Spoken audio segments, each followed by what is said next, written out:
La commissaire en charge de la promotion du genre et du développement humain et social à la CEAC, Yvette Ngalula Kapinga, a annoncé au vice-gouverneur de province Jean-Claude Kamfwa Kimimba la tenue dans les tout prochains jours dans les Hauts-Katanga de la première édition du Forum d'Afrique centrale pour l'éducation, forum qui va rassembler le ministre de la sous-région ainsi que le chercheur. L'université de Lubumbashi sera co-organisatrice du forum, d'où la présence de membres du bureau du réseau des établissements d'enseignement supérieur et d'institutions de recherche de l'Afrique centrale et recteur de l'université de Lubumbashi, Gilbert Kishiba. Pour Madame Yvette Ngalula, il fallait réserver la primaire de l'information à l'autorité provinciale. Nous avons voulu placer aussi cette grande conférence sous l'autorité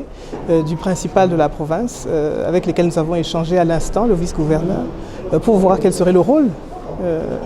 de la province comme partie prenante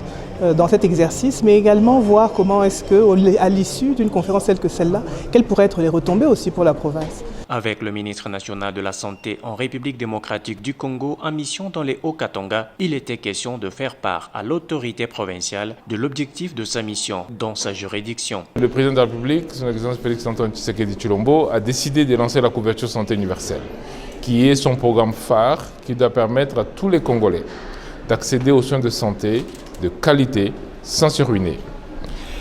Le deuxième aspect de ma visite, c'est qu'il y a quand même des problèmes à régler ici. Il y a l'hôpital Sendoué, qui est un grand hôpital, mais d'autres structures de soins aussi qui doivent être utilisées pour justement permettre à ce que les gens accèdent aux soins de santé de qualité. Le président de la République tient à ce que les Congolais, partout où ils se trouvent, bénéficient de soins de santé de qualité dans des bonnes infrastructures, a conclu le patron de la santé en RDC.